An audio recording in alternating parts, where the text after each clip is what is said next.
인류는 바이러스와 끊임없는 전쟁을 벌이고 있습니다. 바이러스 대 인간의 백신 연구, 그 밀고 밀리는 싸움은 아주 오랜 세월 반복돼 왔죠. 20세기 가장 크게 유행한 변종 바이러스는 스페인 독감. 희생자는 5천만 명으로 1차 세계대전의 사망자 수보다 3배나 많은 희생을 치러야 했는데요. 1918년은 인류사의 가장 잔인한 해로 기록됐습니다.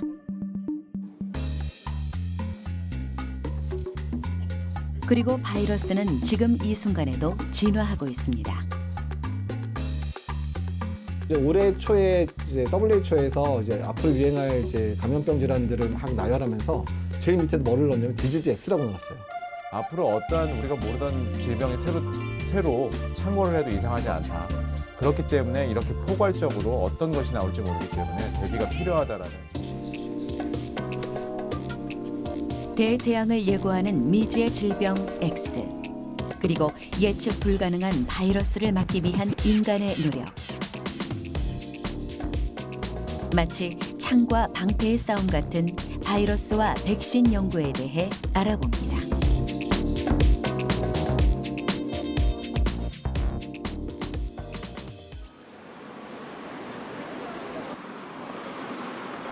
지구상에서 가장 작은 생명체인 바이러스는 보이진 않지만 우리 주변에 흔하게 존재합니다.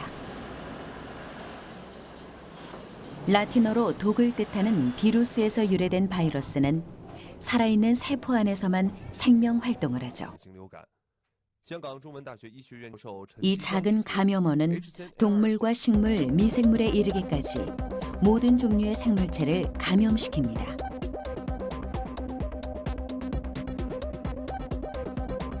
그 존재에 대한 두려움은 3,500년 전에도 확인할 수 있는데요. 이집트 벽화에선 소아마비를 알아 한쪽 다리가 얇아진 환자를 만날 수 있고, 1800년대 프랑스의 한 잡지에선 광견병의 무서움을 풍자한 그림을 통해 바이러스에 대한 사람들의 공포를 느낄 수 있죠. 예전에 바이러스 질환이 의심되는 질환들에 대한 기술들은 상당히 많아요. 그러니까 왜냐하면 천연두나 이런 것들도 뭐 몇천 년 된 질환들이고 이러기 때문에, 근데 그게 이제 실제로 뭐 바이러스였는지 세균이었는지 아니면 뭐 위상의 뭔지는 몰랐던 경우들이 많은데요. 근데 이제 바이러스들이 본격적으로 이제 발견되기 시작하고 실제로 사람의 육안으로 보기 시작한 거야 얼마 안 됩니다. 사람들이 이 작은 병원균을 확인한 것은 1931년 전자현미경이 발명된 후였습니다. 바이러스는 탁구공 같은 단백질 껍데기 속에 생존에 필요한 기본 물질 핵산을 넣은 단순한 구조입니다.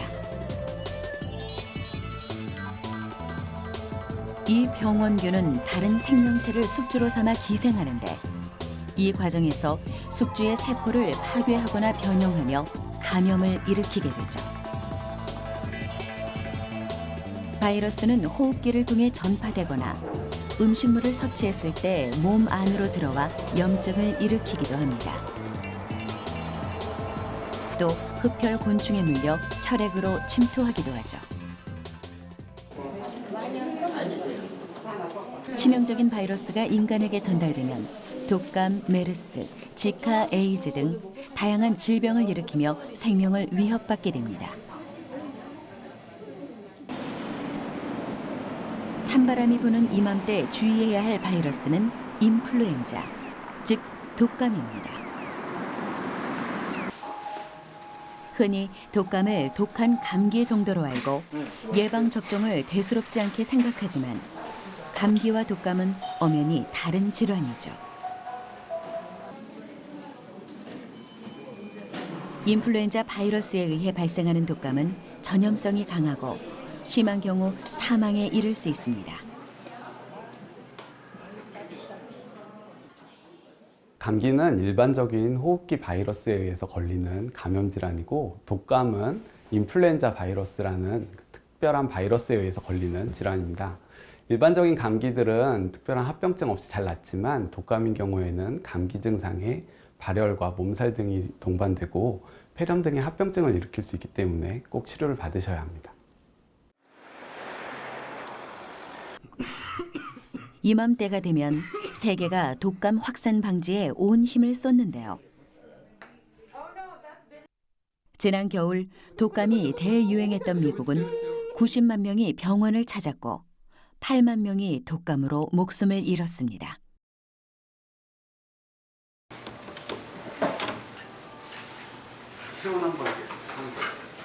국내 역시 예방 접종을 통해 독감에 미리 대비할 것을 권장했는데요. 접종의 계절을 맞아 독감 백신에 대한 다양한 궁금증을 풀어봅니다. 우선 독감 예방 접종하면 가장 많이 들려오는 궁금증. 3가와 4가 백신의 차이점은 무엇일까요? 인플루엔자 바이러스는 핵산을 둘러싸고 있는 막의 단백질 종류에 따라 A형과 B형 바이러스로 구분됩니다. 3가와 4가 백신은 모두 A형 바이러스 2종과 B형 1종을 예방하는데요. 4가의 경우 여기에 B형 1종을 더 추가해 예방의 범위가 더 넓어지게 되죠. 4가 백신은 최근에 개발되었는데 3가 백신에 B형 바이러스 한 종류가 더 들어가서 좀 더 여러 가지 바이러스를 예방해주는 효과가 있습니다. 하지만 아직까지 많이 사용되지 않았기 때문에 나라에서 아직 적용을 하지 않고 있고요. 추가된 B형 바이러스는 주로 봄에 많이 유행을 하고 치명적인 합병증을 일으키진 않는 걸로 되어 있기 때문에 무료 접종 대상자이신 경우에는 그냥 3가 접종을 맞으셔도 괜찮겠습니다.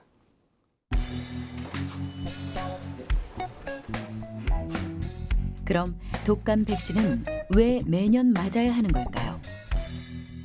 독감 바이러스, 인플루엔자 바이러스는 종류가 다양한데 유행하는 바이러스가 매년 변화하게 됩니다.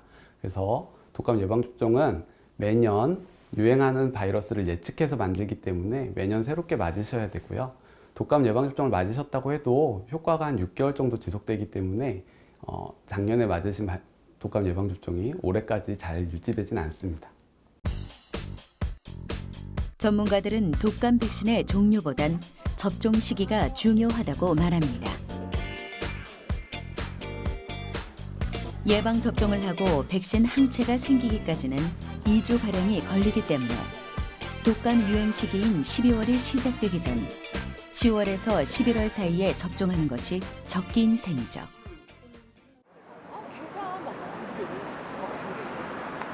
그렇다면 바이러스를 막을 수 있는 거의 유일한 수단, 백신은 어떻게 만들어질까요? 독감 바이러스는 돌연 변이가 잦기 때문에 매년 새로운 백신을 만들어야 합니다. 국내의 한 연구소는 세계 최초로 4가 독감 백신을 세포 배양법으로 개발하며 주목받았죠. 네, 일반적으로 기존에 사용되던 인플루엔자 백신들은 계란을 이용합니다. 그러니까 계란에 바이러스를 접종을 해서 바이러스를 키운 다음에 그 바이러스를 추가적으로 정제하고 불활화해서 백신을 만들게 되는 것입니다. 계란을 이용한 백신은 그 계란에서 바이러스를 키우는데 외부에 오픈이 되기 때문에 오염을 방지하기 위해서 항생제나 보존제를 사용하게 됩니다.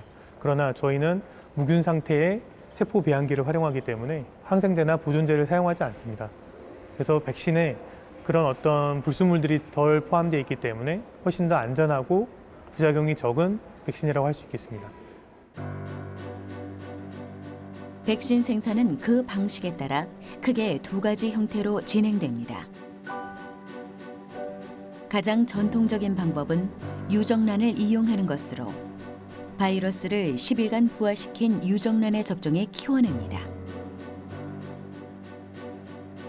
반면 세포 배양 방식은 대량으로 증식시킨 동물 세포에 바이러스를 키워 백신을 생산해내죠. 바이러스의 배양 방식은 백신의 핵심 기술로 꼽히는 고난도 기술의 집약체인데요. 그 방법에 따라 배양 기간과 안전성, 생산성 등의 차이를 보이기 때문이죠. 유정란 배양 방식의 경우 준비 기간이 6개월 이상 걸린다는 문제점이 있었는데요. 세포 배양 방식은 이를 극복해 빠르고 안정적인 백신 생산이 가능하고 달걀 알레르기가 있는 사람도 예방 접종을 할 수 있다는 장점이 있죠. 저희가 개발한 제조 방식은 계란에 의존하지 않고 언제든지 동물 세포를 이용해서 만들 수 있다는 것입니다. 저희가 백신이 급하게 필요한데 계란은 준비가 돼 있지 않으면 인위적으로 만들 수가 없죠. 하지만 저희가 개발한 방식은 동물 세포는 언제든지 바로 생산에 활용할 수 있기 때문에 필요한 시기에 언제든지 바로 백신을 생산할 수 있다는 것이 가장 큰 차이점이라고 할 수 있겠습니다. 세포 배양 백신은 어떻게 만들어질까? 연구실의 무균 배양기에서는 세포와 바이러스가 배양되고 있습니다. 적절한 환경에서 배양된 세포와 바이러스는 정제 과정을 거치는데요. 세포를 제거하고 배양된 인플루엔자 바이러스만을 분리해내기 위해서죠. 저희가 최종적으로 바이러스를 얻어야 하는데 바이러스를 가장 많이 얻어야 하고 또한 세포가 너무 많이 죽으면 그로 인해서 불순물이 많아지기 때문에 세포가 적절하게 죽고 바이러스가 가장 많이 자란 시점에서 하베스트를 하게 되거든요. 백신의 원리는 전면전을 앞두고 벌이는 가상 전투와 비슷합니다. 실제보다 훨씬 독성이 약하거나 죽은 바이러스를 사용해 몸의 면역 반응을 일으켜 방어하는 거죠.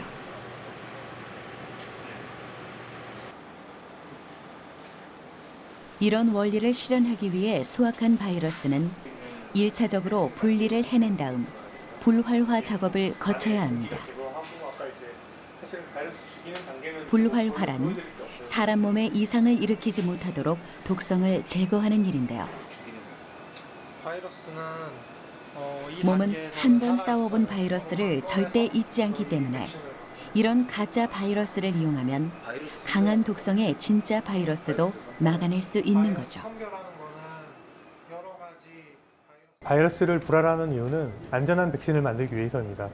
실제 인체에 접종됐을 때 감염은 일어나지 않지만 약한 감염을 일으켜서 인체 내에서 항체가 만들어질 수 있도록 만들기 위해서입니다.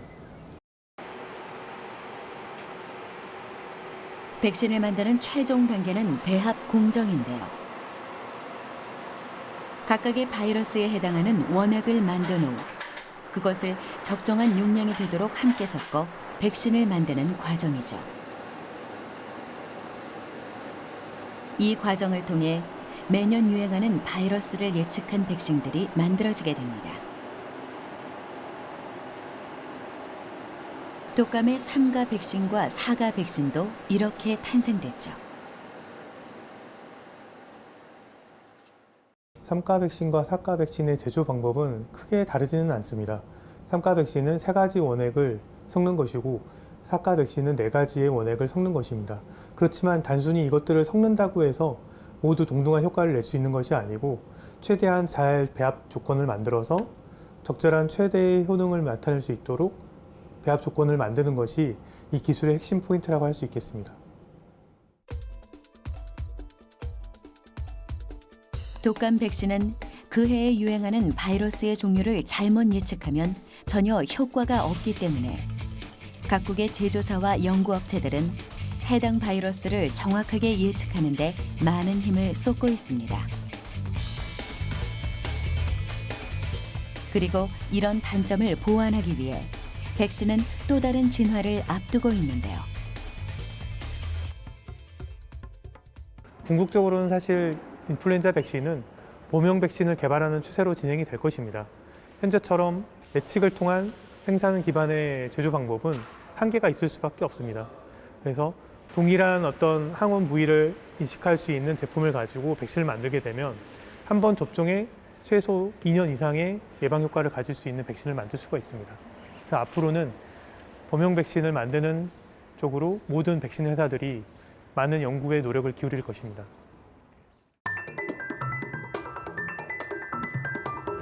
바이러스에 대항할 수 있는 인류 최고의 무기 백신. 백신이 상용화된 오늘날 우리는 바이러스에 대비할 수 있게 됐고 이는 0.5ml의 기적으로 비유되곤 합니다. 백신의 등장으로 인간의 손으로 완전히 박멸된 천연두를 포함해 홍역, 풍진, 간염 등의 질병 감염률이 한 세대 만에 급감했죠. 하지만 기술의 발전은 또 다른 바이러스의 출현을 예고했습니다. 신종 바이러스는 예전보다 더 강력하고 빠르게 전파됐죠. 호흡기로 전파되는 중증 급성 호흡기 증후군 사스.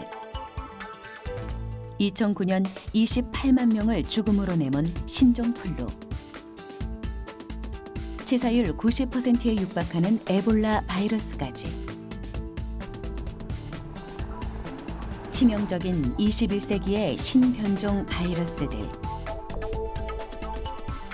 이 감염병들의 공통점은 70% 이상이 동물을 통해 감염됐다는 것입니다. 동물을 거쳐 유전자 변이를 일으킨 바이러스는 생존력이 뛰어나고 그만큼 치료 백신을 만들기가 힘듭니다. 이는 보다 강력한 인간 감염 바이러스로 발전했죠. 사스는 중국 박쥐에서 시작돼 사양 고양이를 통해 전파됐고 신종 플루는 멕시코 돼지, 조류 인플루엔자는 야생 조류, 에볼라 바이러스는 과일 박쥐를 통해 인간에게 옮겨왔습니다. 저희가 지금 제일 걱정하는 부분들은 그러니까 이제 인간들이 이제 환경 파괴를 많이 하고 있잖아요.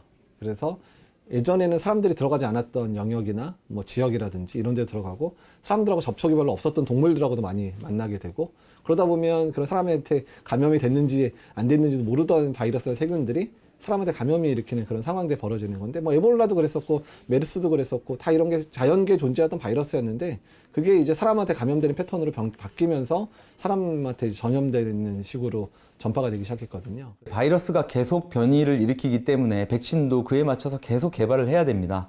문제는 변이가 자꾸 일어나는 경우에는 백신을 보급하는 것이 효과가 크지 않다고 볼 수 있는 점인데요. 근데 변이가 빠른 바이러스를 대처하는 방법은 또 그만큼 더 빠르게 대처하고 준비하고 또 백신을 찾아내는 방법밖에 없습니다.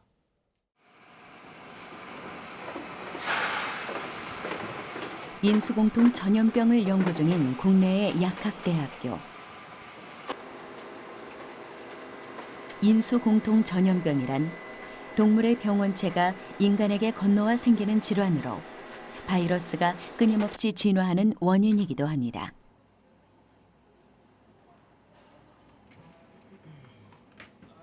그 중요성이 처음으로 대두된 건 2015년. 우리나라를 떠들썩하게 했던 메르스 때문이었습니다. 확진 판정 8일 만에 숨졌습니다. 현재까지 확진자는 87명, 사망자도 6명으로 늘었습니다. 메르스 여파로 혈액 수급에도 비상이 걸렸습니다.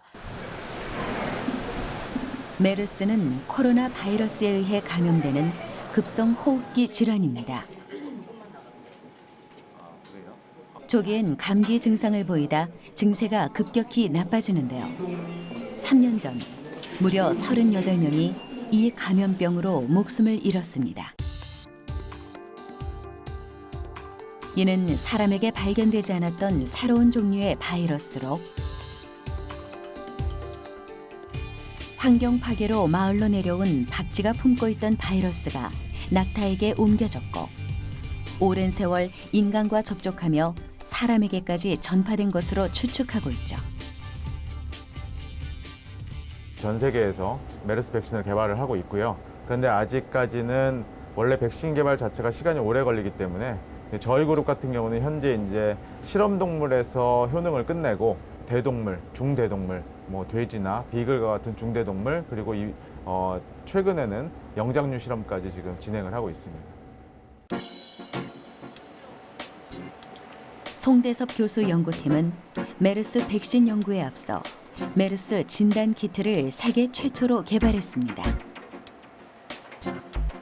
바이러스에 대응하는 원칙은 크게 세 가지입니다. 바로 진단, 예방, 치료인데요. 이 중 현장에서 가장 빠르게 적용할 수 있는 것은 바이러스를 신속하게 진단하는 것.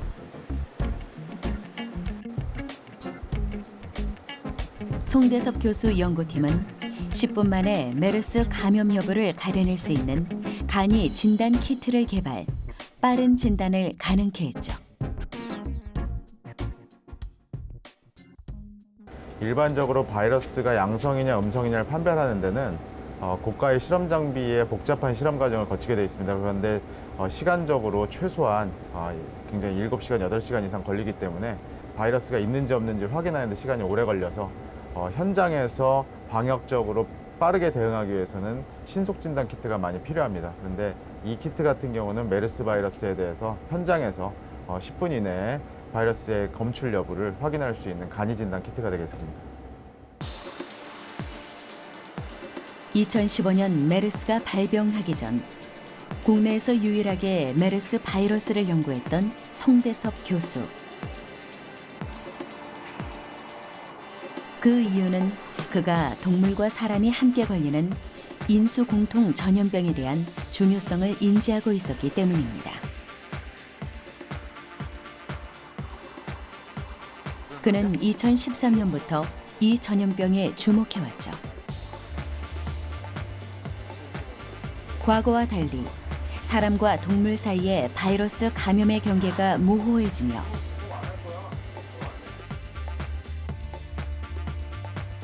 메르스뿐만 아니라 앞으로 더 많은 신변종 바이러스가 출현할 것으로 우려되는데요.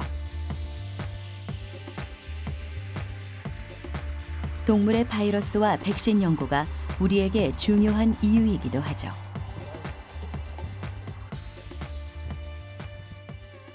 최근에 발생하고 있는 지카라든가 메르스라든가 고병원성 조류독감이라든가 전부 동물에서 유래된 바이러스들이 많잖아요. 과거에 전체적으로 보면은 전체 이 바이러스 감염병 중에 한 55% 정도가 인수공통 감염병이에요. 그런데 최근에 발생하는 바이러스 감염병의 약 75%가 인수공통 감염병이거든요. 그 얘기는 굉장히 이제 비율이 높아졌다는 얘기죠. 송대섭 교수의 노력은 최근 또다시 결실을 보았습니다.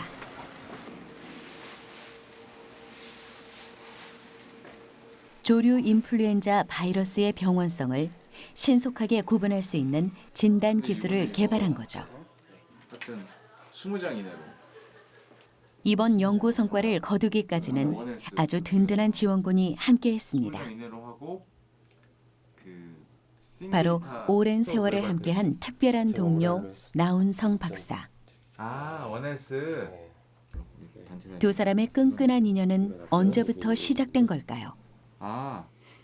그래 인연은 개인적으로는 학교 저희 수의과대학 후배이기도 하고요. 그리고 이제 저의 첫 제자이기 때문에 아무래도 좀 각별한 점이 있습니다. 바이러스 연구를 위해서 몽골의 황량한 초원부터 베트남까지 바이러스의 최전선으로 뛰어들어 현장에서 고군분투했던 연구자들. 두 사람의 열정은 다양한 바이러스의 진단, 치료법으로 이어졌는데요. 우리 나운성 박사가 국내에서 처음으로 말에서 인플루엔자를 분리해서요. 그래서 이제 그것 가지고 백신까지 만들게 됐는데 말부터 시작해서 반려동물 그리고 이제 조류 인플루엔자 지금 돼지 인체 인플루엔자까지 다 인플루엔자 전반적으로 같이 하고 있고 그다음에 이제 메르스 백신도 같이 지금 하고 있습니다. 그리고 저희가 동물 실험이 국내에서 또 한계가 좀 있어서 베트남에서 굉장히 많은 도움을 받고 있는데 같이 이제 베트남 현지 실험도 거의 같이 다니면서 실험하고 있습니다. 얼마 전 베트남에서 진행했던 백신 효능 평가에 대해 현지 연구원과 의견을 나누는 두 사람. 인류에게 도움이 되는 연구로 바이러스의 피해를 조금이나마 줄이고 싶다는 두 남자의 소망은 이미 세계적으로도 인정받고 있습니다.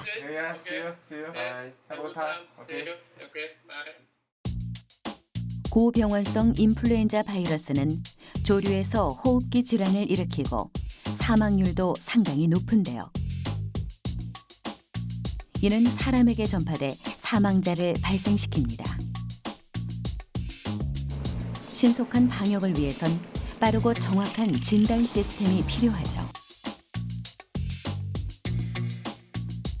연구팀은 바이러스의 세포 침투 과정을 응용해 바이러스 감별 진단이 30분 이내에 가능한 원천 기술을 개발했습니다.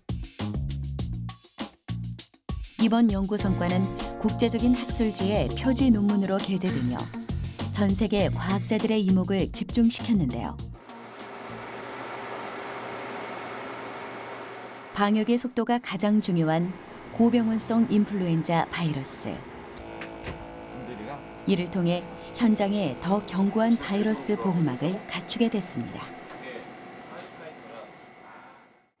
이는 진단기기 개발업체의 기술 이전이 완료돼 상용화 단계에 들어간 상태죠. 인플루엔자 바이러스는 잘 아시는 것처럼 고병원성과 저병원성이 있거든요. 저희 진단기법의 특징이 고병원성, 저병원성을 30분 이내에 판별할 수 있는 그런 특징이 있고요.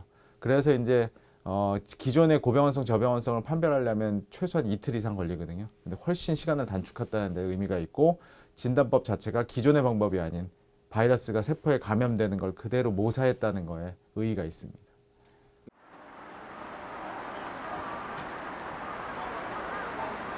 바이러스 백신 개발에 힘쓰고 있는 또 다른 연구소.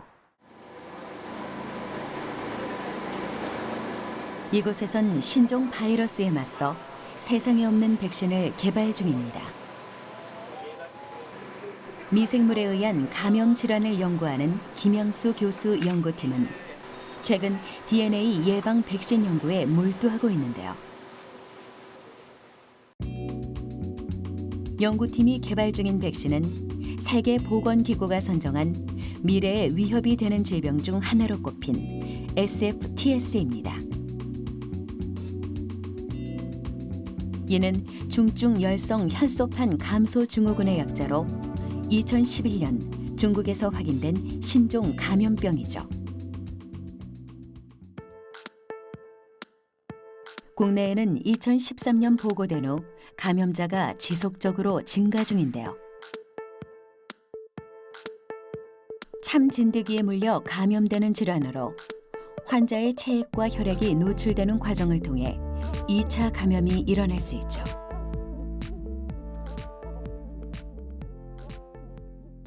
SFTS 바이러스는 그 열과 출혈을 일으킬 수 있는 바이러스가 여러 가지가 있는데 그 중에 한 가지 바이러스입니다.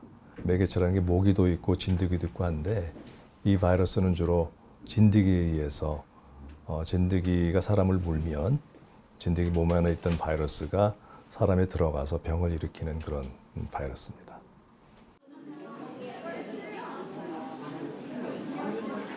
참 진드기의 활동 시기인 4월부터 11월까지는 야외 활동에 주의를 기울여야 하는 시기. 아직 백신이 없어 진드기 노출을 최소화하는 것이 최선입니다. 문제는 2013년 발병 이후 감염 환자가 빠르게 증가하고 있다는 점인데요. 2017년 사망자는 54명으로 높은 치사율을 보이고 있습니다. 환자 발생은 제한적이지만 발생되는 경우에 20%, 30% 넘는 치사율을 보이기 때문에 그 치사율을 막는다는 차원에서 매우 중요한 그런 백신이 되겠습니다. 만약에 그 병에 걸리더라도 백신을 맞은 경우에는 약하게 앓거나 병이 걸리지 않거나 최소한 사망하시는 것은 막을 수 있지 않을까 그런 기대를 하고 있습니다. 이곳에서 개발 중인 SFTS 백신의 특징은 DNA로 만든 예방 백신이라는 점. 이는 병원균을 직접 넣는 일반 백신과 달리 병원균의 DNA를 복제한 후 면역 반응을 유도하는 것입니다. 가짜 DNA를 실제 면역 DNA로 착각하도록 해 감염을 예방하는 것이죠. 연구진은 SFTS 환자에게서 효과적인 면역 반응을 일으킬 DNA 백신 후보군을 추려내고 있는데요. 차세대 백신으로 불리는 DNA 백신의 장점은 무엇일까요? DNA 백신은 우선 위험한 바이러스를 다루지 않고 유전자를 다루기 때문에 DNA 백신을 만드는 과정이 매우 안전합니다. 어떤 경우에는 1개월 내에 백신을 만들 수 있어서 급한 상황에서 쉽게 백신을 만들 수 있는 그런 장점이 있고, 우리 DNA 백신은 항체 면역 반응뿐만이 아니라 세포 면역 반응까지 같이 만들어낼 수 있어서 더 예방 효과를 높일 수 있는 그런 장점들이 있습니다. 외부와는 철저히 분리된 연구실. 이곳에선 동물 실험을 통한 비임상 시험이 진행됩니다. 임상 시험 단계 전까지 연구진이 개발한 DNA 백신 후보 물질들의 효능 평가가 이루어지는 건데요. DNA 백신을 맞은 쥐의 몸 안에 바이러스에 대항하는 면역 항체가 생겼는지 확인을 해봤습니다. SFTS 감염쥐를 대상으로 DNA 백신을 투여한 실험군과 투여하지 않은 실험군을 비교, 시간의 경과에 따라 관찰해봤는데요. 그 결과는 놀라웠습니다. 백신을 투여하지 않은 실험군은 5일째 모두 사망했지만 백신을 투여한 실험군은 15일 이상 생존했죠.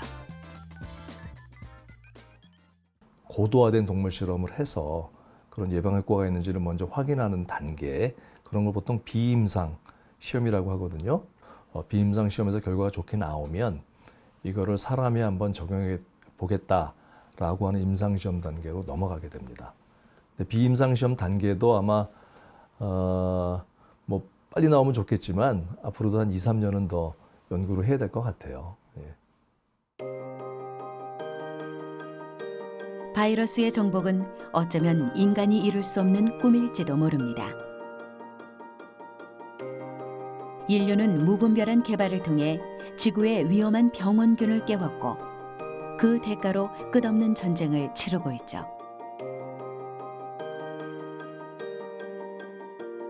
지구의 기후변화는 치명적인 바이러스를 품은 흡혈곤충의 증가로 이어졌고 이는 말라리아, 댕기열, 황열 등을 전 세계로 확산시켰습니다.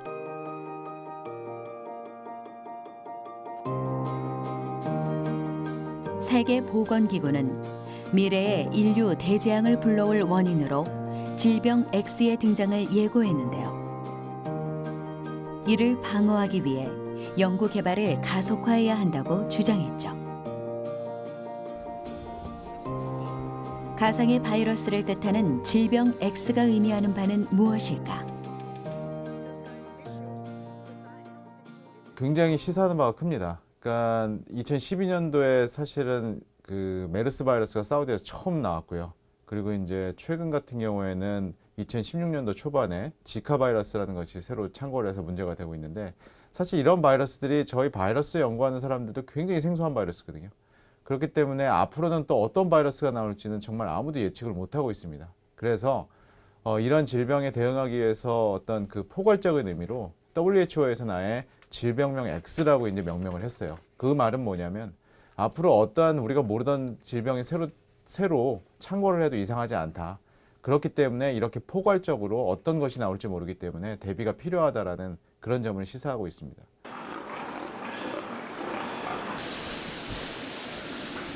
전문가들은 앞으로 암보다도 바이러스가 인류에게 더 큰 위협이 될 것이라고 이야기합니다. 어떤 경로로 어떻게 전파되는지, 어떤 백신이 있어야 할지 아무도 예측할 수 없죠.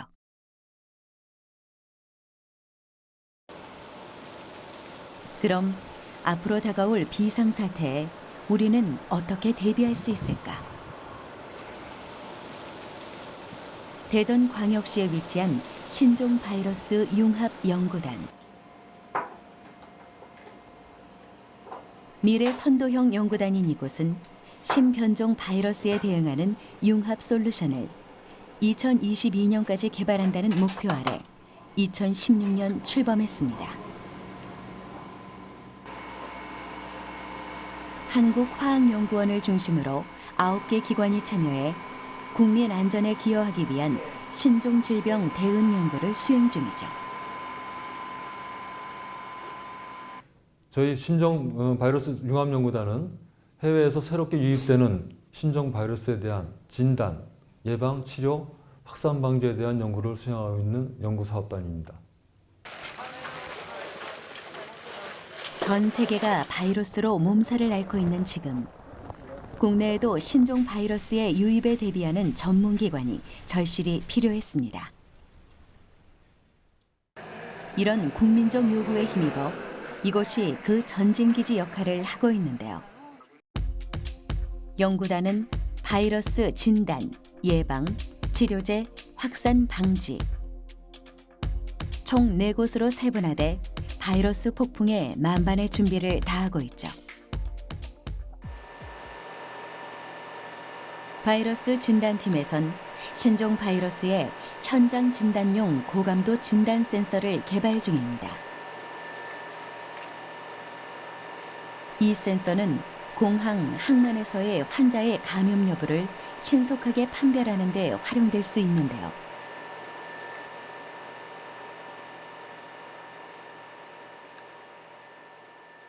실시간으로 계속해서 이러한 정기적인 신호를 모니터링하고 있기 때문에 거기 저희가 이렇게 고정했던 항체와 결합할 수 있는 항원만 신속하게 진단할 수가 있고 어떤 낮은 농도나 또 적은 양에서도 신속하고 그다음에 민감도가 높게 진단할 수가 있습니다. 또 정밀하고 신속 정확한 다중 진단 기술도 개발 중입니다.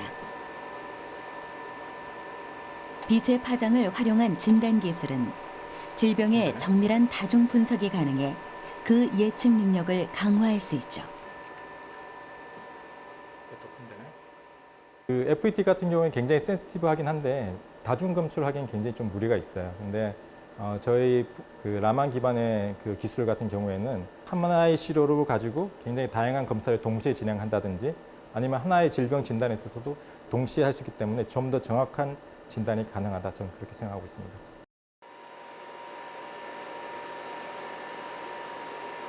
이처럼 최첨단 기술을 활용한 진단 기술들이 상용화되면 신종 질병들을 손쉽게 검출하고 빠른 대응 시스템을 가동, 바이러스를 조기에 차단할 수 있을 거라 기대되는데요. 그럼 바이러스의 예방을 위해선 어떤 연구가 진행되고 있을까? 연구소 깊숙이 위치한 바이러스 예방팀. 이곳에선 메르스 바이러스의 면역원을 발굴하고 백신 후보 물질의 효능 평가 시스템을 구축합니다. 이를 위해 연구진은 감염 동물 모델을 이용해 향상된 백신의 효능을 검증하고 있는데요.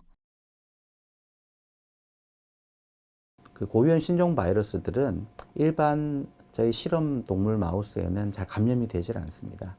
그런 바이러스들을 활용을 하고 백신 연구에 사용하기 위해서는 특수하게 제작된 그런 마우스들을 저희가 제작을 해서 저희들이 사용을 하고 있습니다. 백신을 주입한 쥐와 그렇지 않은 쥐는 활동량에 확연한 차이를 보였습니다. 이를 통해 연구진은 백신 후보 물질의 효능을 예측, 보완해 나가고 있죠. 이 메르스 바이러스를 감염시킨 마우스들을 보게 되면 여러 가지 활동성이라든지 심지어는 일주일 이후부터는 이 모든 마우스들이 다 이제 죽게 됩니다. 그래서 저희들이 이러한 감염 동물 모델을 가지고 백신 연구를 진행하는 데 유용하게 사용될 거라고 생각을 하고 있습니다.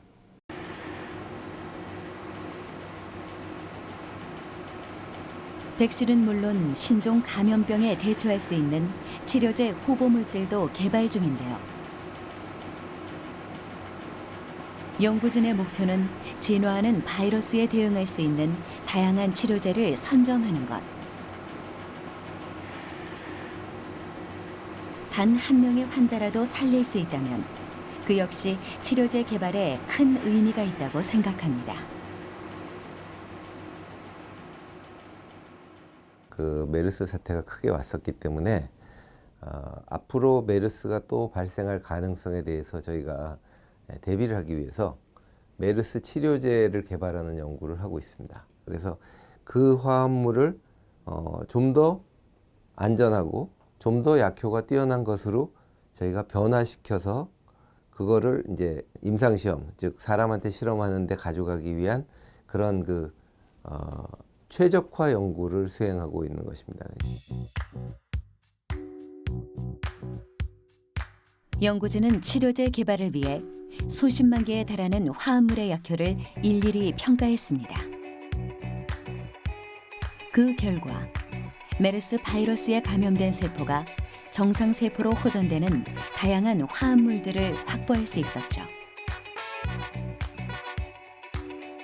이렇게 찾아낸 치료제 후보 물질들은 융합 연구를 거쳐 제2의 메르스 사태를 예방할 든든한 방패막으로 탄생할 예정입니다. 그러니까 세포에서 메르스 바이러스만 없어지고 이렇게 깨끗해지는 것을 저희가 원하는 화합물이라고 볼 수 있고요. 20만 개 화합물을 저희가 이런 식으로 스크리닝을 해서 그중에 일부 우수한 화합물들을 선택을 해서 연구를 하고 있고요. 이 화합물을 어떻게 하든지 만들어야지 약효 평가를 할 수가 있죠. 그래서 그런 그 화학적인 연구를 저희 화학연구원이 주로 하고 있고, 그리고 이런 약효 평가는 파스테르 연구소에서 하고 있는 그런 협력 시스템으로 연구를 하고 있습니다.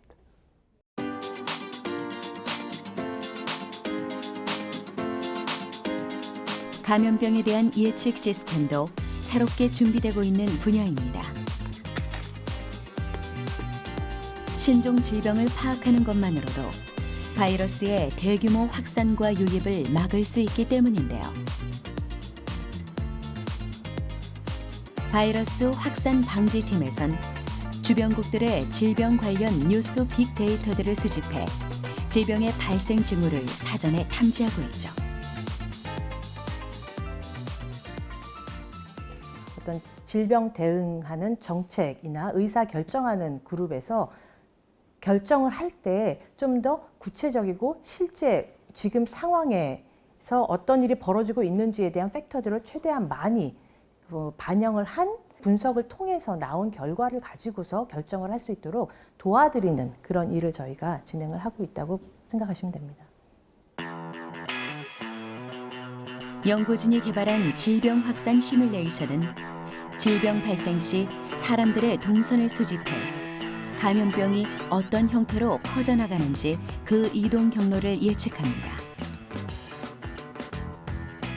향후 신종 바이러스 융합 연구단이 연구 개발한 기술들이 활용될 경우 우리는 공항이나 항만에서 10분이면 신종 바이러스 확진자를 판별할 수 있게 됩니다. 그럼 인류를 위협하는 바이러스에 맞서는 융합단의 다음 목표는 무엇일까요? 저희 사업단의 경우에 현재 메르스뿐만 아니라 지카 바이러스에 대한 연구에 집중하고 있습니다. 그렇지만 앞으로 향후 우리 사업단이 메르스뿐만 아니라 지카 외에도 여러 가지 바이러스가 있기 때문에 새롭게 국내에 유입될 수 있는 바이러스를 대상으로 해서 앞으로 이런 연구를 지속할 생각입니다. 점점 더 진화하는 바이러스에 대응해 인류는 첨단 기술을 바탕으로 방어 체계를 갖추고 있습니다. 하지만 미지의 바이러스는 정복하기 힘든 존재인 만큼 전문가들은 개개인의 피해를 최소화할 수 있는 정기적인 예방 접종과 공중 보건에 힘쓸 것을 당부하는데요. 우리는 평소 어떤 노력을 해야 할까요? 우리가 이제 독감 바이러스가 되게 무섭잖아요. 독감 바이러스 무서운데 정말 놀랍게도 독감 바이러스는 사실 이 외부 환경에 나오면 되게 약해요, 바이러스가. 그 얘기는 손만 실험적으로 증명이 됐는데 그냥 물로만 씻어도 바이러스가 다 터져버립니다. 뭐 메르스 바이러스는 마찬가지고요. 손만 잘 씻어도 만약에 손에 붙어 있다 하더라도 손만 잘 씻으면 다 바이러스가 죽습니다. 네, 그런 것들을 좀 숙지하시고 감안하시면 훨씬 도움이 되지 않을까 싶습니다. 호흡기나 소화기를 통해서 전염되는 질환들은 백신을 어떤 사람이 맞지 않으면 그 사람 혼자뿐만 아니라 다른 사람에게도 피해를 주게 됩니다. 그렇기 때문에 사회 전체가 백신을 맞아서 그렇게 바이러스 때문에 질병이 심해지는 사람을 없도록 하는 것이 굉장히 중요합니다. 이걸 집단 면역이라고 부르는데요. 집단 면역 시스템을 통해서 90% 이상의 사람들이 백신을 맞고 그래서 심하게 질환을 앓는 사람을 줄인다고 하면 결국에 그 바이러스를 막아낼 수 있게 되는 거죠.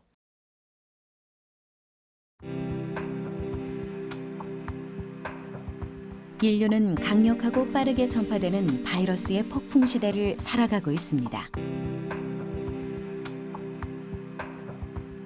오랜 전쟁 끝에 또 다른 출발선 앞에 서 있는 바이러스와 백신. 그 긴 싸움 속에서 우리는 어떤 생존 전략을 세워야 할까요? 지금 인류의 지혜가 모아져야 할 시점입니다.